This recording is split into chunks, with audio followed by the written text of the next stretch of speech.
செங்கோட்டையனுக்கு முக்கியத்துவம். திடீரென ஸ்டாலினை சந்தித்த புஸ்ஸி ஆனந்த். தாவேகாவினர் அதிர்ச்சி. அதாவது நடிகர் விஜய் தொடங்கியுள்ள தமிழக வெற்றி கழகத்தின் மூலம் 2026 தமிழக சட்டமன்ற தேர்தலில் 4 முனை போட்டி ஏற்பட்டுள்ளது. இதேபோல் புதுச்சேரி மாநிலத்தில் நடைபெறும் தேர்தலிலும் தாவேகா தீவிரம் காட்டி வருகிறது. இம்மாநிலத்தை பொறுத்தவரை மொத்தம் 30 தொகுதிகள் இருக்கும் நிலையில் 16 இடங்களை கைப்பற்றும் கட்சியை தனி பெரும்பான்மை பெற்று ஆட்சியை பிடிக்கும். தற்போது இங்கு என்ஆர் காங்கிரஸ் தலைமையிலான தேசிய ஜனநாயக கூட்டணி ஆட்சி நடைபெற்று வருகிறது. இதில் என்ஆர் காங்கிரஸ் உடன் கூட்டணி அமைத்து போட்டியிடுவதற்கு புஸ்ஸி ஆனந்த் முயற்சித்தார். இவர் பிறந்து வளர்ந்தது புதுச்சேரி மாநிலம் காரைக்காலில்தான். எனவே இம்மாநில அரசியலை நன்கு அறிந்தவர். மேலும் விஜய் ரசிகர் மன்றம், விஜய் மக்கள் இயக்கத்தில் முன்னணி நபராக நிகழ்ந்து கொண்டே மறுபுறம் கள அரசியலிலும் கவனம் செலுத்தினார். புதுச்சேரி முன்னேற்ற காங்கிரஸ் சார்பில் 2006 சட்டமன்ற தேர்தலில் புஸ்ஸி தொகுதியில் போட்டியிட்டு முதல் முறை எம்எல்ஏ ஆனார். இதன் மூலம் என் ஆனந்த் என்ற பெயருடன் புஸ்ஸி என்ற பெயரும் சேர்த்து கொண்டது. அதன் பிறகு கட்சியில் ஏற்பட்ட மனக்கசப்பு காரணமாக வெளியேறி 2011 தேர்தலில் உப்பளம் சட்டமன்ற தேர்தலில் சுயேட்சையாக போட்டியிட்டு தோல்வியை தழுவினார். பின்னர் என்ஆர் காங்கிரஸ் கட்சியில் இணைந்து அதே உப்பளம் தொகுதியில் 2014 தேர்தலில் மீண்டும் போட்டியிட்டு தோல்வியை தழுவினார். அதன் பிறகு நடிகர் விஜயுடன் தொடர்ச்சியாக இயங்கி வந்த தமிழக வெற்றி கழகத்தின் பொதுச் செயலாளராக தற்போது பதவி வகித்து வருகிறார். இத்தகைய சூழலில்தான் என்ஆர் காங்கிரஸ் உடன் தாவேகா கூட்டணி வைக்க காய் நகர்த்தினார். ஆனால் ரங்கசாமி உடன்படவில்லை. புதுச்சேரியில் பல்வேறு திட்டங்களை நிறைவேற்றுவதற்கு பாஜகவுடன் இருந்ததால் சாத்தியம். இது தவிர வேறு சில அரசியல் கணக்குகளும் இருப்பதால் தான் தாவேகா கோரிக்கையை நிராகரித்து விட்டார். எனவே 2026 புதுச்சேரி சட்டமன்ற தேர்தலில் தாவேகா தனித்து போட்டியிட முடிவு செய்துள்ளது.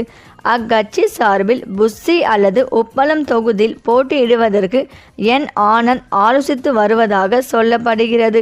இதேபோல் தாவேகா தேர்தல் மேலாண்மை பொதுச் செயலாளராக இருக்கும் ஆதவ் அர்ஜுனாவும் புதுச்சேரியில் போட்டியிட உள்ளதாகவும் கூறப்படுகிறது. தமிழகத்தில் பிரபல அரசியல் தலைவராக மாறியிருக்கும் இவர் இங்கேயே போட்டியிடலாமே, ஏன் புதுச்சேரியை தேர்வு செய்தார் என்ற கேள்வி எழலாம். இதன் பின்னணியில் அவரது குடும்ப பின்னணியை சுட்டி காட்டுகின்றனர். வரவிருக்கும் புதுச்சேரி சட்டமன்ற தேர்தலில் என்ஆர் காங்கிரஸ், பாஜக, அதிமுக, திமுக, காங்கிரஸ், நாம் தமிழர், தாவேகா, சார்லஸ் மார்டின் தொடங்கியுள்ள புதிய அரசியல் கட்சி என 5 முனை போட்டி ஏற்படும் சூழல் உருவாகியுள்ளது. இதில் சார்லஸ் மார்டின் சகோதரியை தான் ஆதவ் அர்ஜுனா திருமணம் செய்துள்ளார். இவர்கள் பிரபல தொழிலதிபர் லாட்டரி மாண்டனின் குடும்பத்தைச் சேர்ந்தவர்கள். குடும்ப பிரச்சினை காரணமாக ஆதவ் அர்ஜுனா சார்லஸ் மார்டின் எதிரெதிராக மோதல் போக்குடன் நிற்கின்றனர். எனவே சார்லஸின் அரசியலுக்கு சவால் விடும் வகையில் புதுச்சேரியில் போட்டியிட்டு அவரை தோற்கடிக்க ஆதவ் அர்ஜுனா திட்டமிட்டிருப்பதாக கூறுகின்றனர். இதன் மூலம் இவரது செல்வாக்கு குடும்பத்தில் மட்டுமல்ல புதுச்சேரியிலும் உயரும்.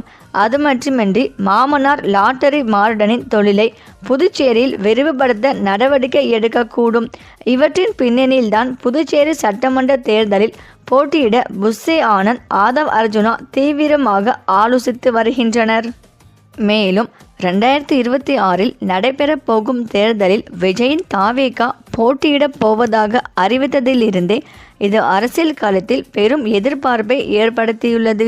விஜய் ஆளுங்கட்சியான திமுகவை அரசியல் எதிரி என்று கூறியதால் இந்த தேர்தலில் விஜயின் தாக்கம் அதிக அளவில் இருக்கும் என்று கணிக்கப்படுகிறது.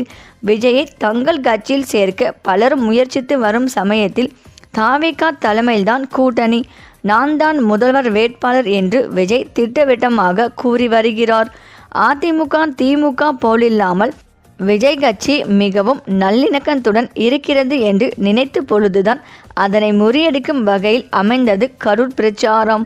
இந்த சம்பவத்திற்கு பின் தாவேகாவின் 2ஆம் கட்ட தலைவர்கள் கட்சியை நிலைநிறுத்த முயலாமல் ஓடி ஒளிந்து கொண்டனர்.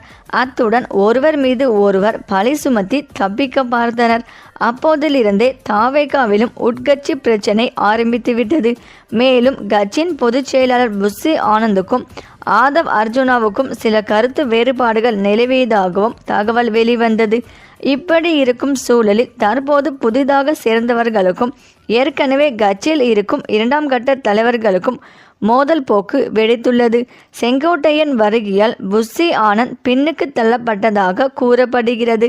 இதனைத் தொடர்ந்து திமுகவின் தலைமை கழக பேச்சாளராக இருந்த நாஞ்சில் சம்பத் தாவேகாவில் இணைந்த கையுடன் அவருக்கு பரப்புரை செயலாளர் பதவி வழங்கப்பட்டு இருக்கிறது.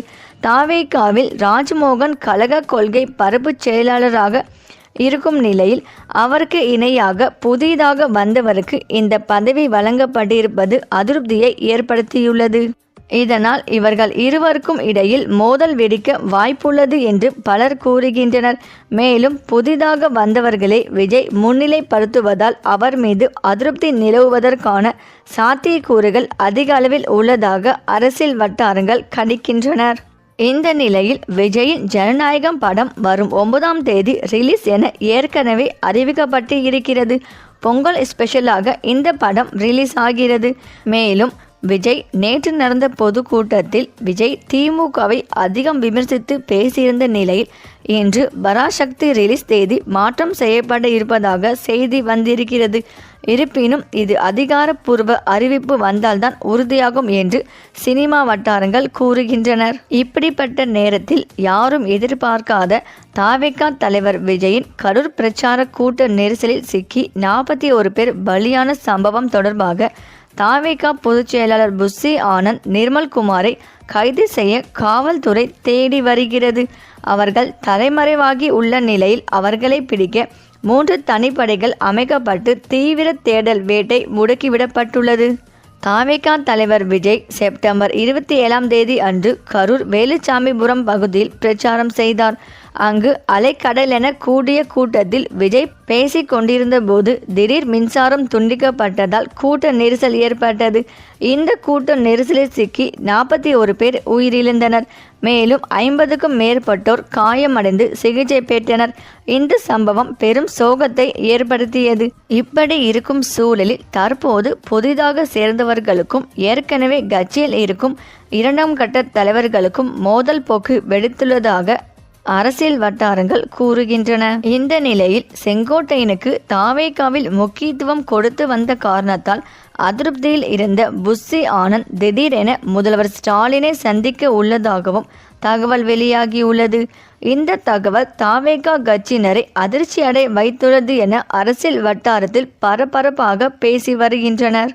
சரி, இந்த வீடியோ பற்றிய உங்கள் கருத்துக்களை கமெண்ட்ல சொல்லுங்க. மேலும் இந்த வீடியோ உங்களுக்கு பிடித்திருந்தால் லைக் பண்ணுங்க, ஷேர் பண்ணுங்க, மறக்காம நம்ம சேனலை சப்ஸ்கிரைப் பண்ணிக்கோங்க. தேங்க்ஸ் ஃபார் வாட்சிங்.